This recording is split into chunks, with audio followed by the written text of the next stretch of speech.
Hey, and welcome back to the channel. I'm Shaprotam for those who don't know me, and I teach yoga. In the previous video, I talked about Bhakti Yoga, and in today's video, I'm going to talk about Hatha Yog. So I'm doing the yoga series, and I'm talking about the different kinds of yoga. I just want to go ahead and also let you guys know that, earlier on, it wasn't known as the different parts of yoga. That apparently came about after Swami Vivekananda coined the terms Karma Yog, Raj Yog, Bhakti Yog, and Jnana Yog. But before that, they were known as margas, or paths. So which path you take depended upon what you were more inclined towards. Sort of like, if you were more mentally inclined, you would find yourself more suitable to take on the Jnana Marg, or Jnana Yoga. Anyhow, so in today's video, I'm going to talk about Hatha Yog. What is Hatha Yog and why did yogis practice them and what's so special about it and all of that stuff. So stay tuned. So, Hatha Yog, there's been a lot of debate around the word Hat itself. Hatha Yog, that's how you would say it in English. But if you were to pronounce it in Sanskrit, or in a more Indonized sort of pronunciation, you would say Hatha Yog, Hat, which basically means stubborn, which it connotes this, it gives the sense of this connotation of strength and sort of like willfulness. To put it more properly, it's not exactly to be stubborn. That's too far-fetched a meaning for the term Hat. Hat means to have determination. Hat means that you're willing to put in this effort and you don't relent. You're relentless. But then there is the other meaning of Hatha Yog or Hatha Yog, So they say the H stands for the sun and Th, the moon, which also means the masculine and the feminine side of your aspect of your existence or of existence. And, the merging of the Ida and the Pingala Nadi, the sun channel and the moon channel, and for it to go into the Sushumna channel, which is the main central channel, the most important channel for Hatha yogis and Kundalini yogis. So, there is still this debate that's going on about, which is the correct, what's the correct meaning of the term Hat or Hat, when we talk about Hatha Yog. Well, it's a very physical practice, that's for sure. And not everybody can do it. But that also doesn't mean that, Hatha Yog is, only meant for gymnasts or people who have got like extreme flexibility. That extreme flexibility and those contortions, as they were mostly known back in the day, back when the West started to discover these kinds of yogas, they called them gymnastic contortions, like a contortionist. But it's not really that. It's basically the ability the suppleness of your limbs and the ability to put them in positions which would normally not be possible. So it's just this perfect balance of rigidity and softness of your muscles, your tendons, and all of those fibers, the nerves especially. So flexibility just goes beyond the physical body. It even affects the way you think. Because if you have to put yourself in a certain position that's really difficult, that requires a lot of flexibility, your mind follows suit. Your mind to some degree should already have been flexible enough. And so, those are some of the effects of practicing Hatha Yoga, which I'm going to get into, So your nerves also have to, sort of like be neither too rigid nor too soft. And you don't do that. When you put yourself in a certain pose, that automatically happens. It's like tuning a guitar. You don't want the string to be too tight and too sort of like, sagging. You want the correct amount of tension. So think of your nerves when you practice Hatha Yoga as sort of like the strings and your mind and your intelligence is like, when you tune the nuts near the machine head of your guitar. So that's what you're doing to your nerves when you practice Hatha Yog. And that's how you develop sensitivity of intelligence. That's how you develop precision of your mind, and all of these things.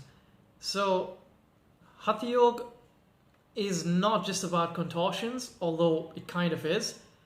Even if you just put yourself in a position, sort of like, I'm going to give you an example. If you're putting yourself in Sukhasana, which is one of the easiest Hatha Yoga asanas, you just sit with your legs crossed. What you're doing is you're really bringing the nerves around your spinal cord into a certain state of harmony. So just sitting in Sukhasana is not enough. You have to make sure that your lower back, your upper body, your neck, your head, and all of these parts of your body are placed correctly.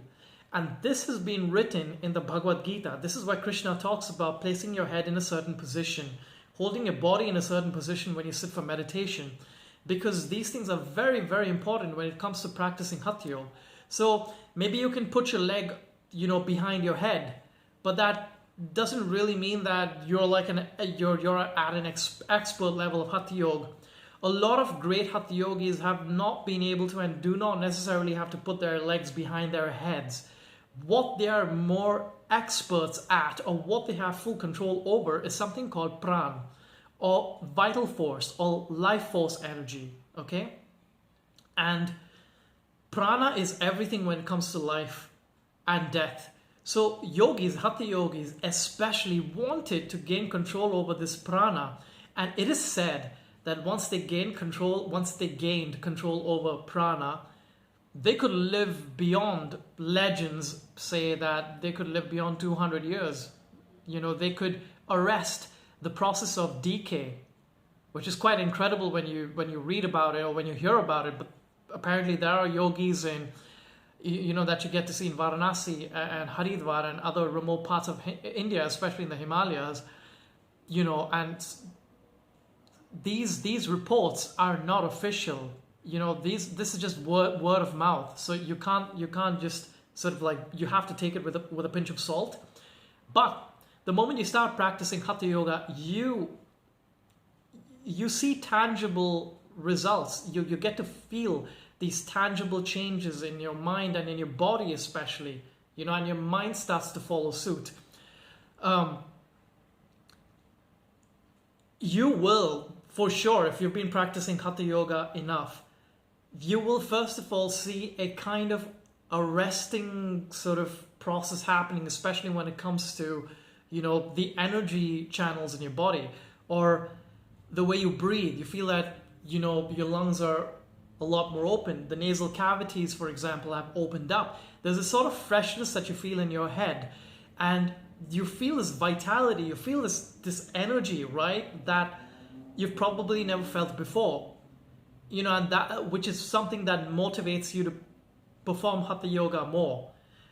The thing with Hatha Yoga is that you reach a plateau, and it's from that point on that you have to really put in even more efforts,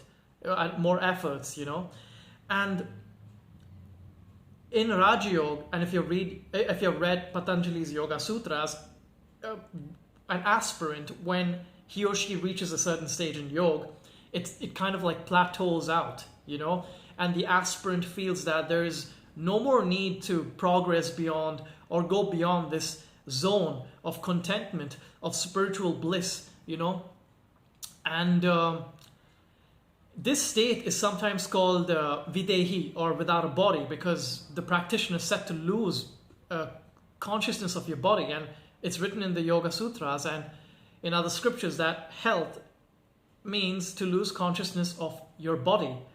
Okay, it means you don't feel any kind of affliction in your body. Your body is sort of like, it's free, it's fit, it's healthy, it's not going to give you any problems. You are ready to tackle, or develop your mind further, your nervous body, then, go deeper into the refinement of intelligence and so on and so forth, into your emotions, and then your conscience, and then towards the core of your being, So in Hatha Yoga, for example, you reach this plateau, and it's over here that the aspirant might get prideful or stop. Or when it comes to Raj Yoga, they might be like, well, I've reached Samadhi. Aurobindo calls this zone the intermediate zone. And it's important to jump. And that's when you have to put an intense effort.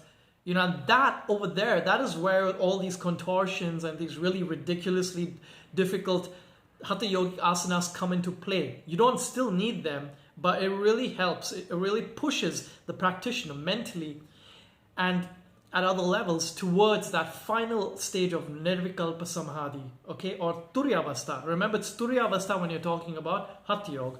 Turya means it's basically the fourth state of consciousness. Jnana yogis, I've talked about this in my previous videos, on Prakriti and Purusha. They discovered and they analyzed that there were these three states of consciousness, and there was a fourth state beyond, which was a combination and a culmination of all these three states of consciousness. Anyhow, so when you practice Hatha Yoga, you're going to find that there are different stages in your progress, and somewhere down the line, Kundalini Yoga and Hatha Yoga will intertwine. And you soon start to find out that Kundalini Yoga is nothing but another kind of Hatha Yoga. It's basically, the point of Kundalini Yoga and Hatha Yoga is to bring prana under one's control. The fundamental energy of consciousness, so to speak, that controls pretty much everything potentially in this universe. So that's what these Hatha Yogis wanted to get control over. That's what the Kundalini Yogis try to, activate. Okay, they call it the serpent power. They call it Kundalini Shakti. It's basically this pranic energy in the form of electricity that's just... I'm going to talk about that when I talk about Kundalini Yoga.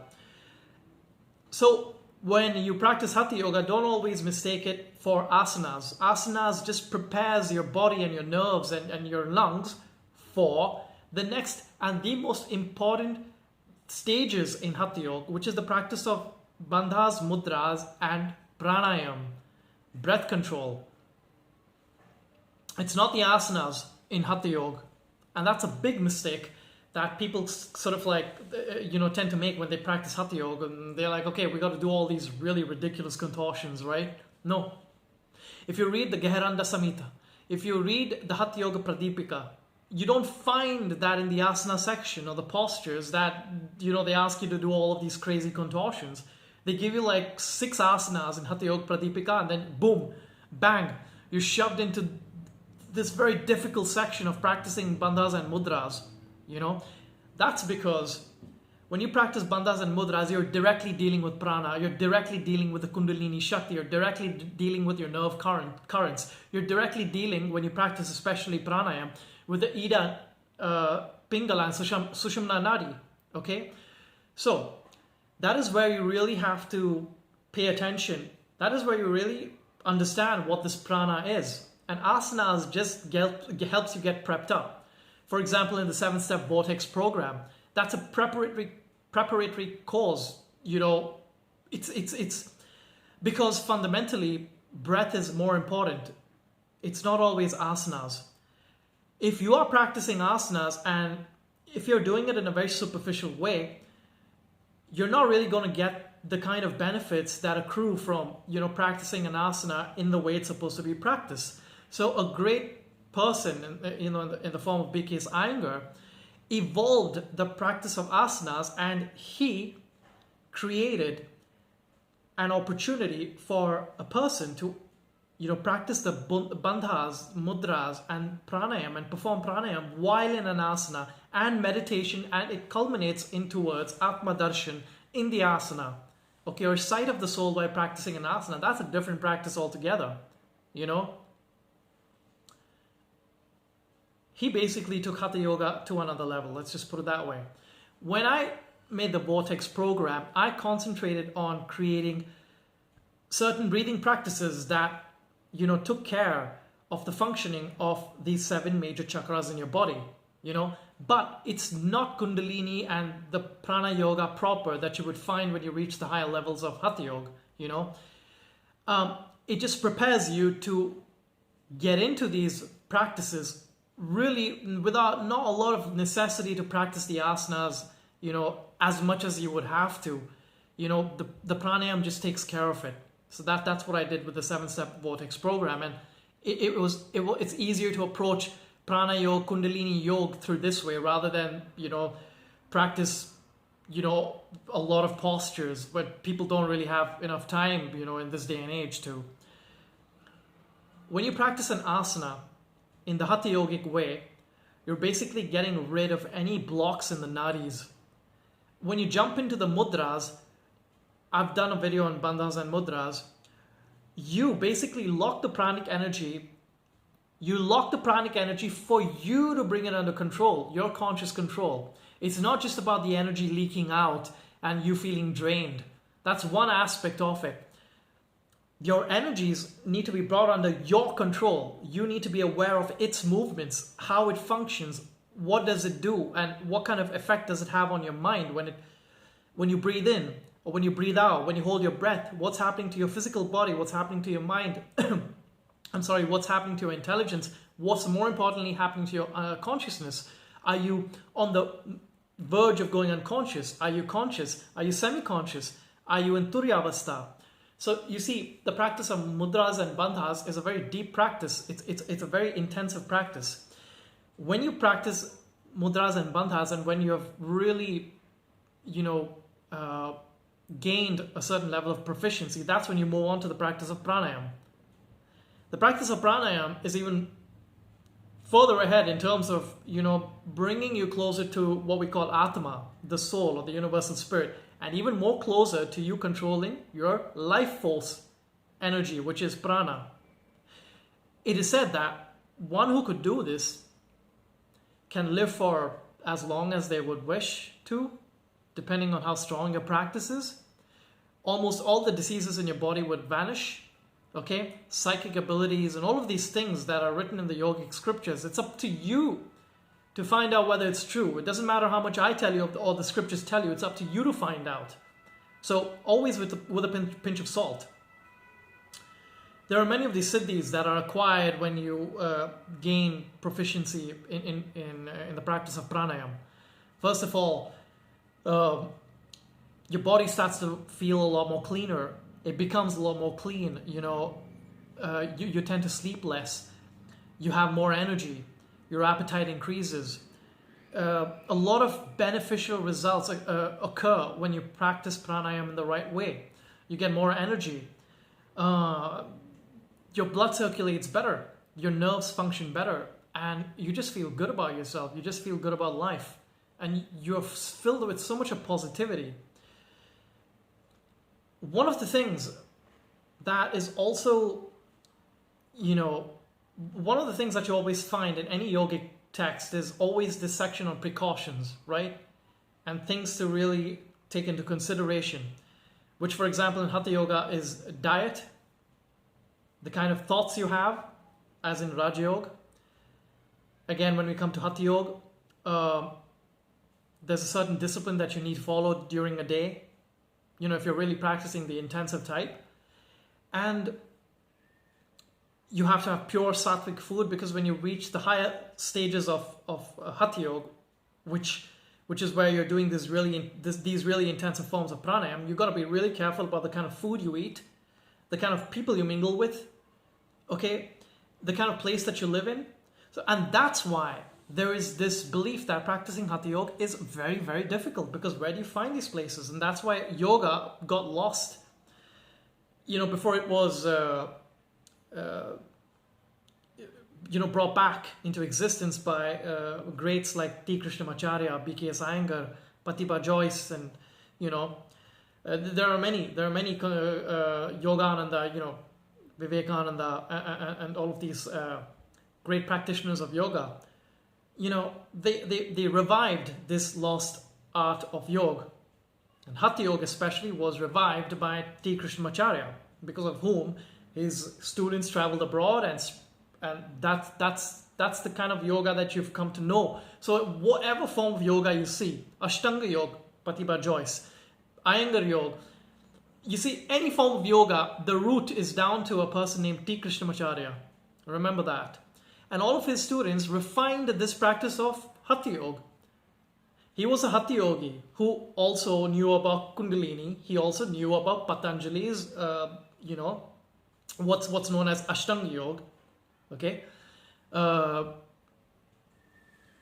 he made it more accessible to the public, and his students, his disciples, his chief disciples, did even more. So, what do they have to say about food and all of these precautions? Well, you see,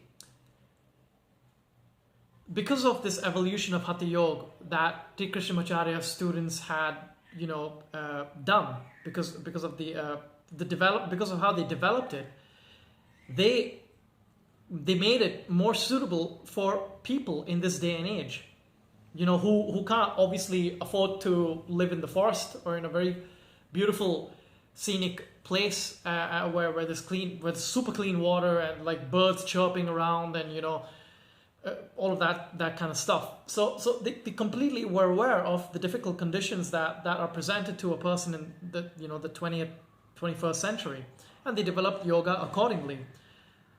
As a matter of fact, when in teaching Kundalini Yoga and the Chakra Yoga, I don't directly go for the higher practices. The 7-step vortex program, for example, is made in such a way that you could be a working person, you spend 15 to 20 minutes, and you will feel the same kind of benefits that you would feel where that people would sort of like take 3 hours back in the day. So the kind of mobile phones that you're using, you're no longer using those clumpy phones. You're using some really sleek, lightweight phones. Everything is evolved and developed. Same thing with yoga, okay? In the same way, Hatha Yoga has also evolved tremendously. You don't really need to follow these precautions down to the T, you have to just be very, very careful towards when you reach the advanced stages. As long as you have your mind under control, as long as you are able to put in this determined effort, as long as you have Hat, this effort, this willingness, this resilience, you'll be fine. You could always use help. The precautions are there just to help you. Basically, it's just to make life easier, because you definitely will not get the full benefits of Hatha Yoga practicing those difficult pranayams, if you're in a really polluted part of the city. You would get benefits, but, for you to be taking in smog and pollution, I mean, that's unfortunately some of the realities that some of us have to confront with, in this day and age. So it would be a very good thing if, vehicles would go electric for a change, I guess, or if there were cleaner emissions, which is really happening, which has already happened, And so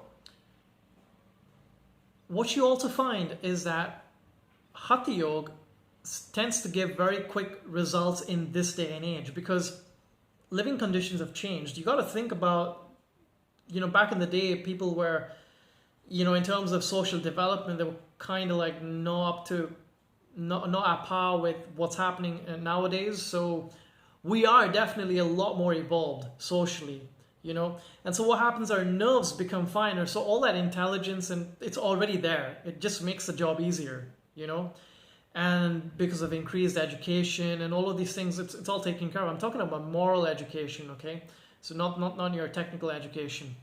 So with all of these things, the practice of Hatha Yoga has become sort of like, it's also become a fashionable thing, where people are not really buying the old traditional type of Hatha Yoga, especially when T. Krishnamacharya's disciples decided to change, the methods and evolve it further. So people are trying their own thing, to make it more interesting, because not a lot of people want to put in that effort and do those bandhas and those mudras and the asanas and the pranayama, So they've created all kinds of gimmicks and innovations to make it more interesting, which is all good, However,